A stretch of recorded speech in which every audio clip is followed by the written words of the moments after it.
Hello friends and dear students, कैसे हैं आप सब लोग। आई होप आप सभी अच्छे होंगे। मैं नईम सेफी आपका स्वागत करता हूं अपने यूट्यूब चैनल एनएस क्लासेस पर, जहां मैं आपको 12th क्लास की फिजिक्स पढ़ाता हूं। चलिए आज की क्लास शुरू करते हैं। और जो स्टूडेंट्स हमारे चैनल पर न्यू है, चैनल को सब्सक्राइब करें, लाइक करें और शेयर करें। चलिए आज हम जो शुरू करने वाले हैं, हमने पहला चैप्टर कुमार मित्तल की जो बुक है उसका पहला चैप्टर पूरा कर लिया है। आज हम सेकंड चैप्टर करेंगे, विद्युत फ्लक्स तथा गॉस की प्रमेय। ये आपकी बुक का सेकंड चैप्टर है। तो सबसे पहले इसमें जो हेडिंग है, हम सबसे पहले पढ़ेंगे इसके अंदर घन कोण। सबसे पहले हेडिंग, चलिए तो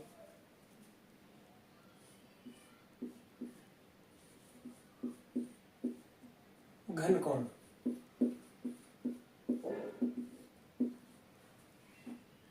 सबसे पहले पढ़ेंगे घन कोण। देखो घन कोण होता क्या है। जैसे कि कोई गोलीय पृष्ठ हम बना लेंगे,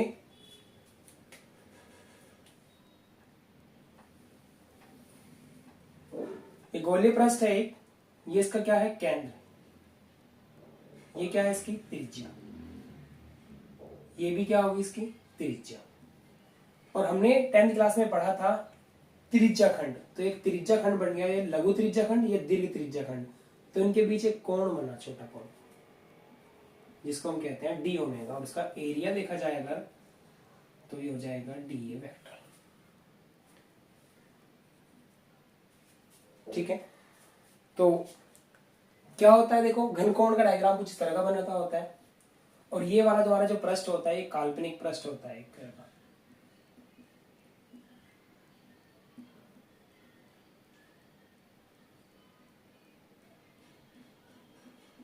बीच बीच में से मिटा देंगे इसको। ये तुम्हारा घन कोण डी ओमेगा होता है। तो क्या होता है डेफिनेशन, किसी गोलीय पृष्ठ का क्षेत्रफल, किसी गोलीय पृष्ठ का क्षेत्रफल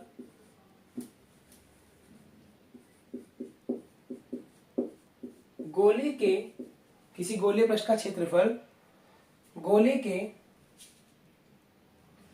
किसी गोलीय पृष्ठ का क्षेत्रफल गोले के केंद्र पर जो कोण बनाता है, जो कोण बनाता है। किसी गोलीय पृष्ठ का क्षेत्रफल गोले के केंद्र पर जो कोण बनाता है, क्या कहलाता है, घन कोण। घन कोण कहलाता है, घन कोण कहलाता है। तो गोले के केंद्र पर जो कोण ये बन रहा है, कौन, गोले पृष्ठ का क्षेत्रफल। तो इस पर जो एक केंद्र कोण बन रहा है, किस पर, गोले के केंद्र पर, डी ओमेगा कोण, यही तुम्हारा क्या है घन कोण। इसे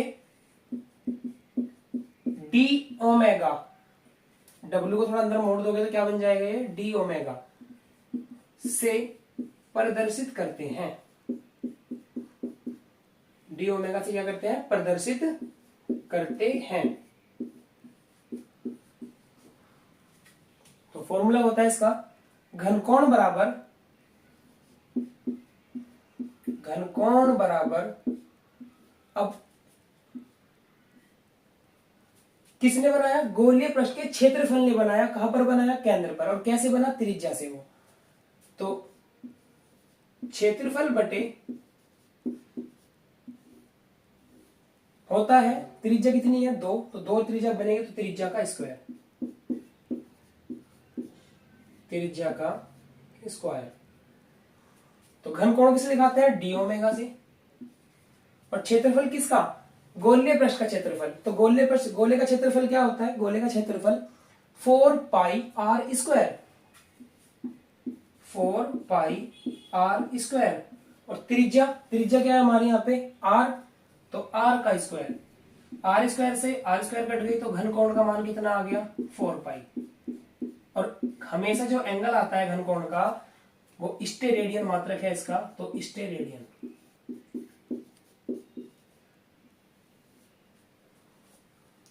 तो कितना घन आ गया 4 पाई स्टेरेडियन।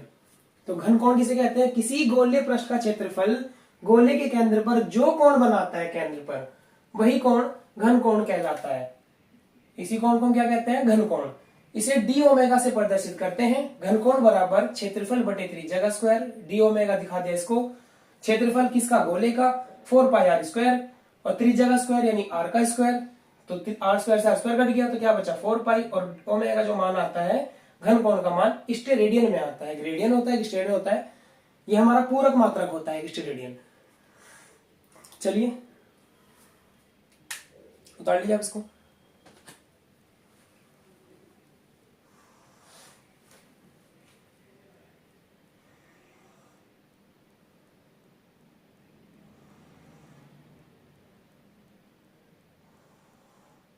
चलिए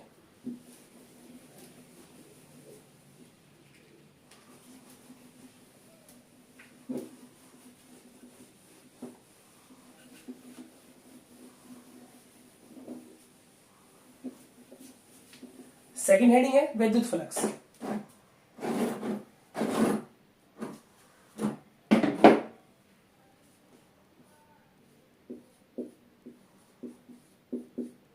विद्युत फ्लक्स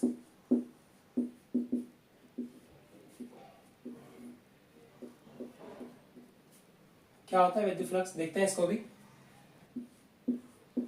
विद्युत क्षेत्र में स्थित विद्युत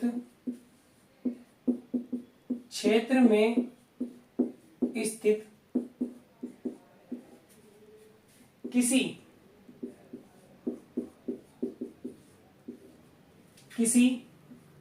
काल्पनिक पृष्ठ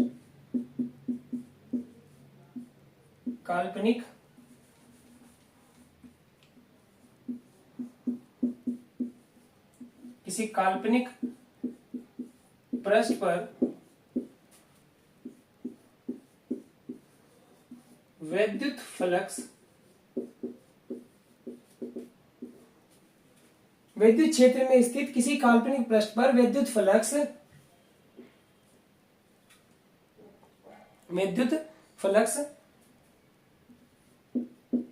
उस पृष्ठ से होकर गुजरने वाली या जाने वाली, होकर गुजरने वाली विद्युत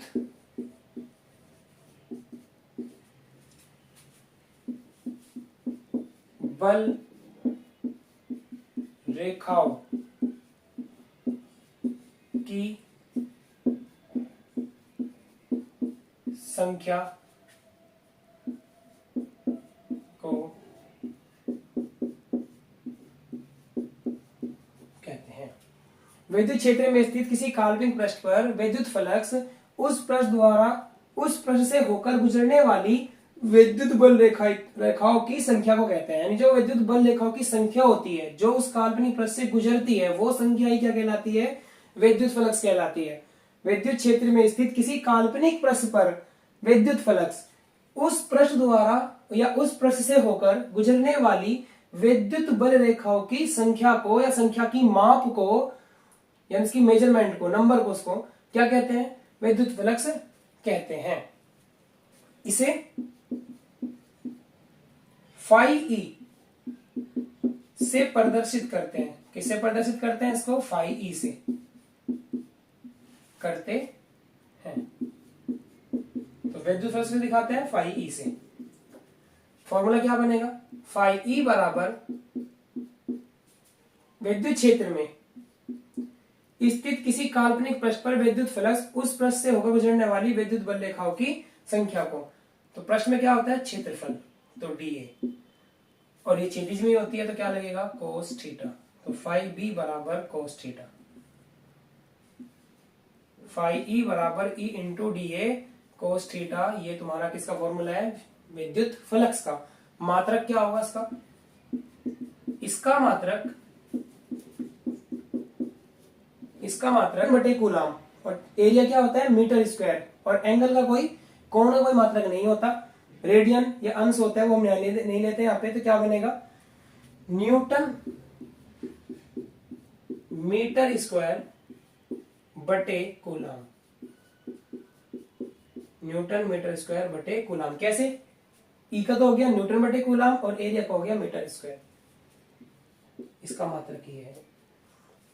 ठीक है, कर लीजिए इसको।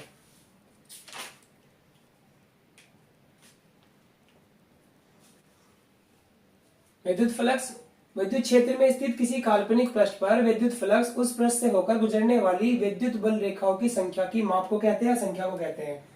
यानी जितनी भी उस पृष्ठ से क्या गुजरेगी, विद्युत बल रेखाएं, जो हमने पिछले चैप्टर में पढ़ी थी, जितनी भी वो गुजरेगी उनकी संख्या को हम क्या कहते हैं, विद्युत फ्लक्स। यानी फाई ई बराबर ई इंटू डी ए। चलिए आगे बढ़ते हैं। विद्युत फ्लक्स हो गया।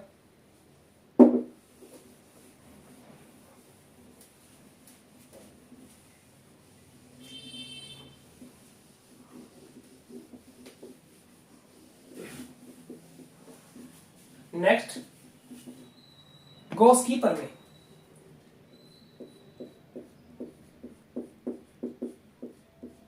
गॉस की प्रमेय या गॉस का नियम।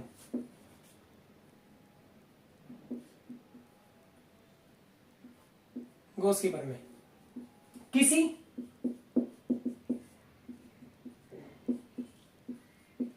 बंद पृष्ठ से गुजरने वाला वैद्युत फ्लक्स, किसी बंद पृष्ठ से गुजरने वाला वैद्युत फ्लक्स उस पृष्ठ द्वारा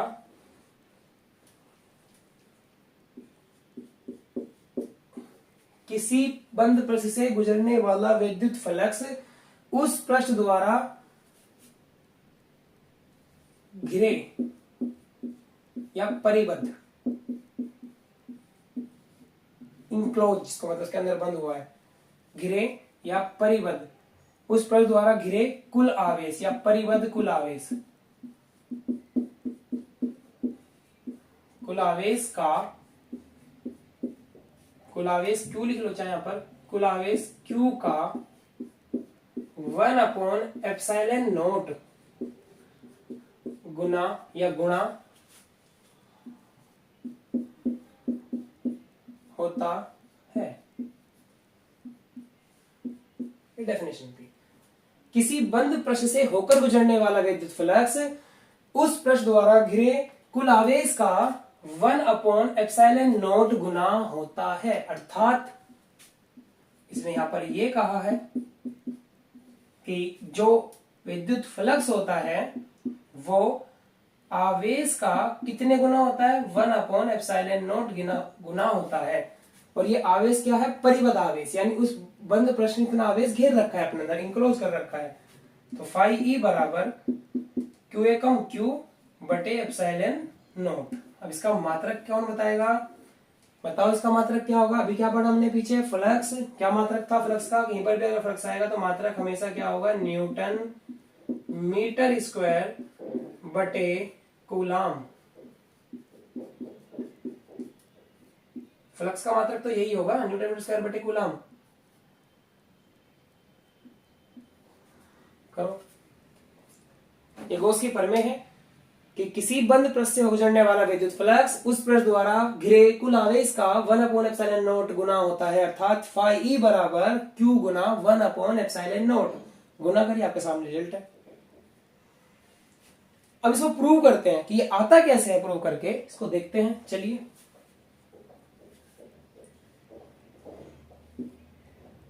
बड़े आगे चलो।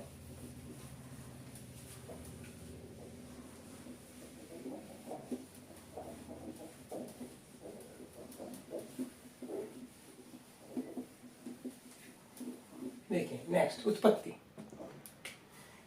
हेडिंग है इसी की, गॉस के नियम बोल दो या प्रमेय बोल दो, गॉस के नियम का निगमन, निगमन बोल दो या फिर उपपत्ति बोल दो। गॉस के नियम की उपपत्ति, उपपत्ति।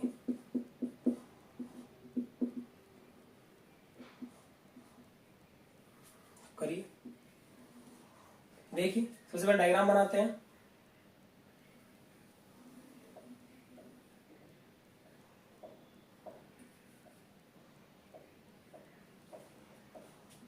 यह हमने काल्पनिक पृष्ठ मान लिया,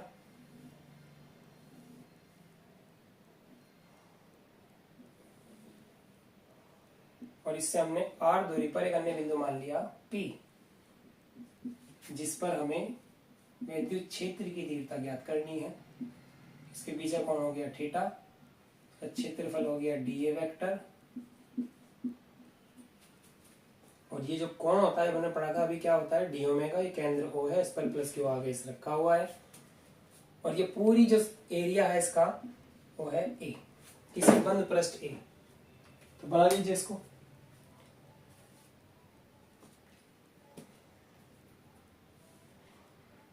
क्या थ्योरी है इस डायग्राम की? माना किसी बंद पृष्ठ A के अंदर बिंदु O पर, यह बंद पृष्ठ A है, इसके अंदर बिंदु O पर क्या रखा है, प्लस क्यू आवेश स्थित है, और बिंदु O से R दूरी पर अन्य बिंदु P है, जिस पर क्या ज्ञात करना है, विद्युत क्षेत्र की तीव्रता ज्ञात करनी है। और इसके लिए हम क्या करते हैं, इसके चारों ओर एक गॉसियन पृष्ठ की कल्पना करते हैं भैया। तब कंडीशन चलेगी आगे। तब ये जो क्षेत्रफल dA वेक्टर है और E है, दोनों एक दिशा में बाहर की ओर क्या है, दिशा है, मतलब बाहर की ओर गति कर रहे हैं, दोनों के दोनों डायरेक्शन में बाहर की डायरेक्शन में। तो लिखो उसमें थ्योरी, लिख लो उसकी। माना किसी बंद पृष्ठ A के अंदर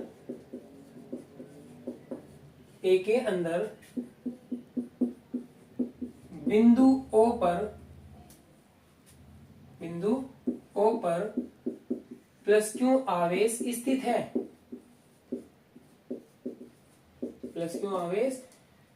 है,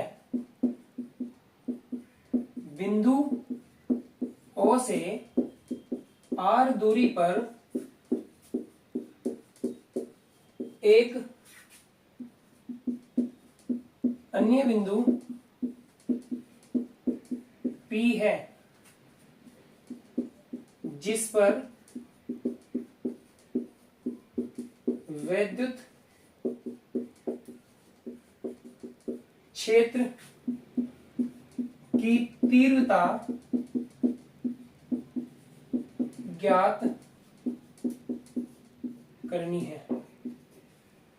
माना किसी बंद पृष्ठ A के अंदर बिंदु O पर प्लस क्यू आवेश स्थित है, प्लस क्यू आवेश से R दूरी पर अन्य बिंदु P है, जिस पर विद्युत क्षेत्र की तीव्रता ज्ञात करनी है। अब निकालते हैं बस। अब क्षेत्रफल अवयव जो हमारा होता है वो dA होता है। क्षेत्रफल अवयव dA से होकर गुजरने वाला विद्युत फ्लक्स कहां होगा, बाहर की ओर दिष्ट होगा, तो इसलिए विद्युत फ्लक्स निकालो। क्या फॉर्मूला बताया था मैंने पीछे तुम्हें अभी, फाई ई बराबर E into D A cos theta. लेकिन यहाँ पे एंगल की बात हम नहीं करते, एंगल छोड़ देंगे। और ये हमने छोटे से एक स्मॉल पार्ट से निकाला है, तो छोटा फ्लक्स लेंगे, यानी अल्प फ्लक्स, यानी छोटा फ्लक्स, कम, मिनिमम। इसको समीकरण एक मान लेना। अब क्षेत्रफल अवयव dA से होकर गुजरने वाला विद्युत फ्लक्स d फाई बराबर E इंटू डी ए, समीकरण नंबर 1 इसको आप मान लीजिएगा। आगे बढ़ते हैं। देखो अब हम क्या करते हैं इसमें,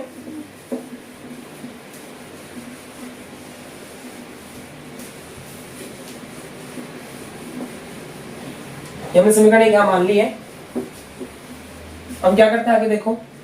अब हम निकालते हैं बिंदु P पर विद्युत क्षेत्र की तीव्रता। बिंदु P पर प्लस क्यू आवेश के कारण,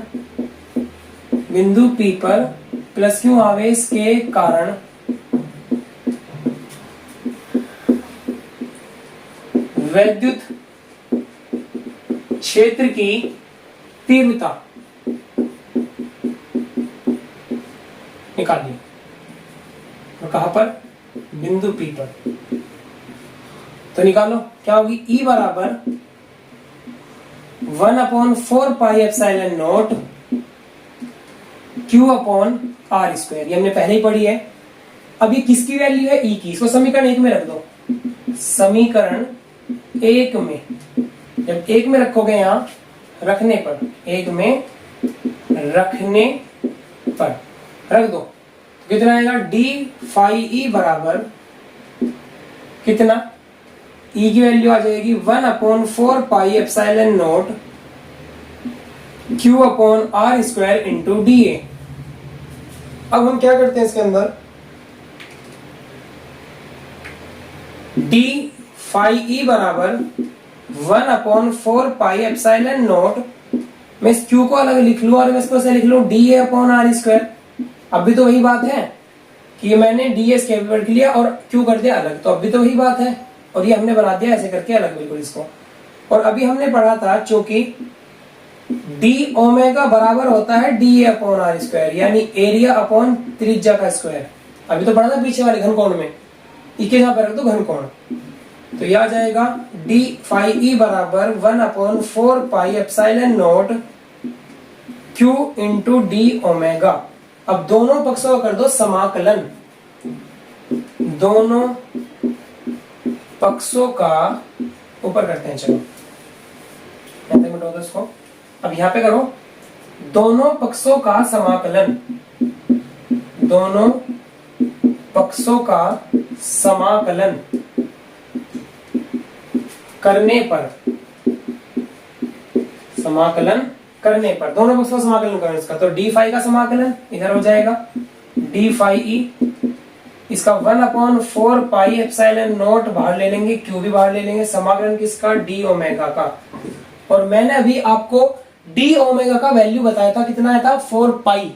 जब इसका समाकलन करोगे तो इसकी वैल्यू कितनी आ जाएगी? 4π। इसका फाई हट जाएगा, डी हट जाएगा, तो क्या बचेगा? Phi E. 1/4πε0 Q इंटू इसका वैल्यू आ गया 4π। घनकोण की वैल्यू 4π से 4π कट गया, तो ये आ गया फाई ई बराबर, ऊपर बचा QA कम Q और नीचे बचा ε0। प्रूव कर लीजिए।